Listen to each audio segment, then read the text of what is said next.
Hello guys, आज जो हम वीडियो बनाने जा रहे हैं वो है BCOC 136, जिसकी फुल फॉर्म है income tax law and practice. इसमें जो है वो हम जून 23 के जो क्वेश्चन पेपर आया था, मतलब BCOC 136 में जो जून 2023 में जो एग्जाम हुए थे उसमें जो क्वेश्चन पेपर में जो प्रैक्टिकल क्वेश्चंस आए थे हम इसमें वो वाले डिस्कस करेंगे। जैसे कि उसमें पहला प्रैक्टिकल क्वेश्चन था क्वेश्चन नंबर 1 का बी पार्ट, जिसमें ये लिखा हुआ था mister Ashutosh retired from an Indian company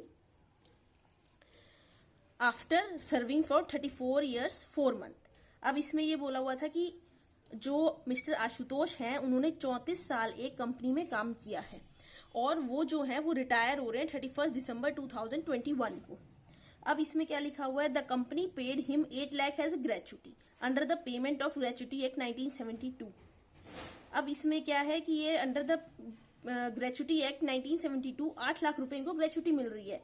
अब इसमें क्या क्या दिया हुआ है, इनकी मंथली सैलरी दी हुई है, डीए दिया हुआ है, डीए मतलब डियरनेस अलाउंस जो कि दिया हुआ है 58,000 और जो डीए है वो 5800।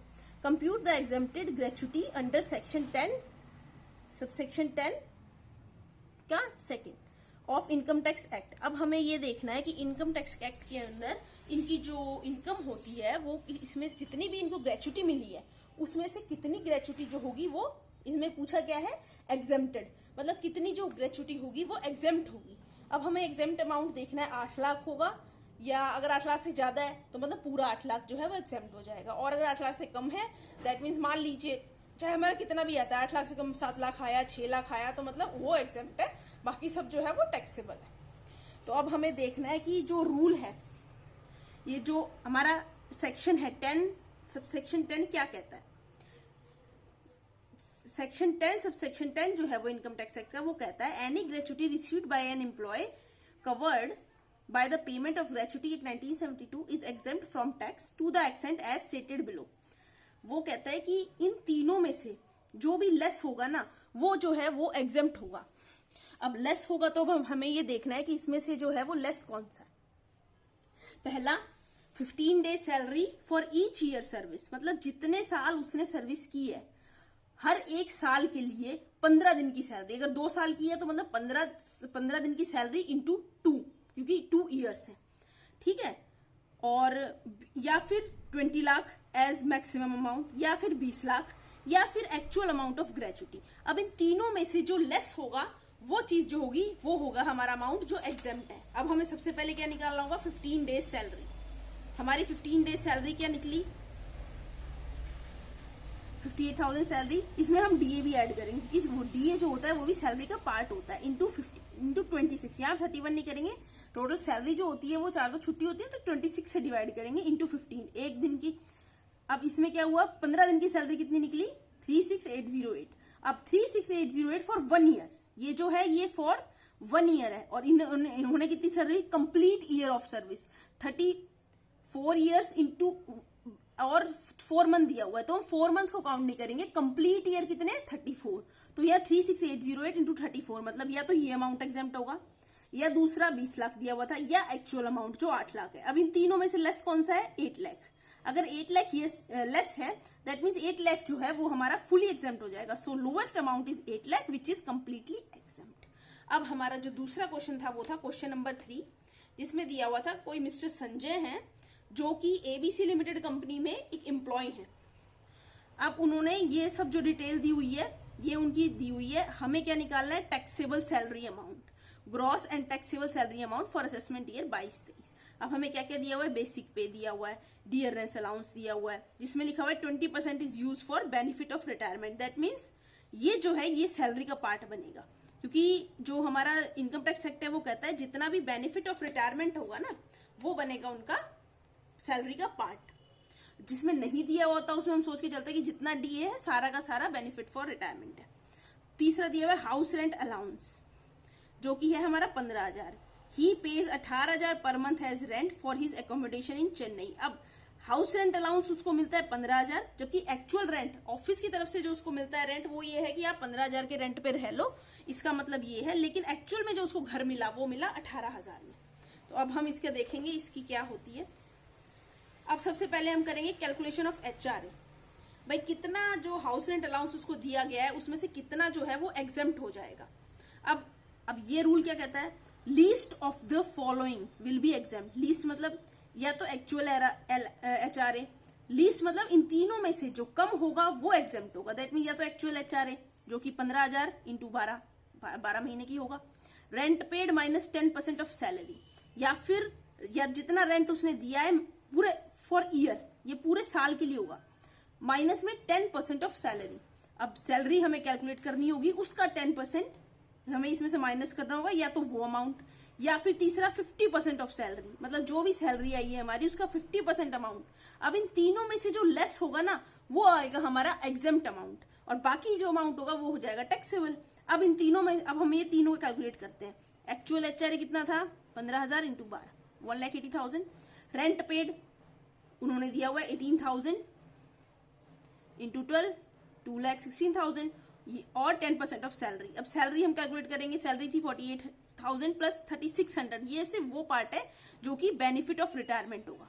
तो बेनिफिट ऑफ रिटायरमेंट के लिए 3,600 था इंटू 12, क्योंकि 12 मंथ्स होते हैं। टोटल सैलरी आई हमारी 619,200, 619,200। अब ये हमारी सैलरी आ गई, इसका 10% हम निकालेंगे। अब जब इसमें से लेस करेंगे तो ये कितना आता है, 154,080। अब तीसरा अमाउंट हम निकालेंगे 50% ऑफ सैलरी। तो 50% ऑफ सैलरी का जो हम निकालेंगे वो निकलेगा, सैलरी कितनी आई हमारी 619,200, इसका 50% दैट इज 309,600। अब ये आया अमाउंट हमारा एग्जेम्प्ट जो लेस होगा। अब लेस इसमें से कितना है, अब इसमें से जो लेस है वो है 309,600। ये अमाउंट जो आएगा ये अब इन तीनों में से सबसे कम कौन सा है, 154,080। ये अमाउंट आ जाएगा हमारा लेस, मतलब इतना अमाउंट एग्जेम्प्ट है, लेकिन टोटल HRA को कितना मिला है, 1,80,000। अब इसमें से इतना एग्जेम्प्ट है, और ये जो अमाउंट हो जाएगा ये हो जाएगा हमारा टैक्सेबल अमाउंट। अब हमें क्या निकालना है, ग्रॉस सैलरी। ग्रॉस सैलरी निकलेगी, बेसिक सैलरी 5,76,000, DA इनकम में तो हमारी ऐड होगा ना, HRA के लिए ऐड नहीं होता, लेकिन DA में तो ऐड होगा। DA इतना मिला है, HRA जो यहां हम डालेंगे जितना हमारा टैक्सेबल अमाउंट 25920 कैलकुलेट किया था, यहां पर भी आ जाएगा हमारा 25920। अब आ जाएगा हमारा ग्रॉस सैलरी। ग्रॉस सैलरी आ गई हमारी 8,17,920। अब आएगा हमारा स्टैंडर्ड डिडक्शन अंडर सेक्शन, जो कि इनकम टैक्स का अंडर सेक्शन 16(1) कहता है हमें 50,000 जो है सैलरी में से स्टैंडर्ड डिडक्ट आप कर सकते हो। मतलब या तो 50,000, या फिर अगर आपकी सैलरी टोटल ग्रॉस सैलरी आपकी 40,000 बनती है और वो एग्जेम्प्ट 50,000 है, दैट मीन्स आपकी कंप्लीट सैलरी एग्जेम्प्ट हो जाएगी। अब यहाँ पर ज्यादा बन रही है सैलरी तो हम सिर्फ 50,000 कम करेंगे, तो टैक्सेबल सैलरी हमारी आई 767,920। अब हमारा जो लास्ट क्वेश्चन था, इसमें जो प्रैक्टिकल क्वेश्चन लास्ट था वो था ग्रॉस। अब क्वेश्चन था क्वेश्चन नंबर 7 का बी पार्ट। इसमें लिखा हुआ था gross total income of Mrs Neha is 6,75,000। अब टोटल इसकी इनकम हमें दी हुई है, कोई नेहा है, मिसेस नेहा, उनकी 6,75,000।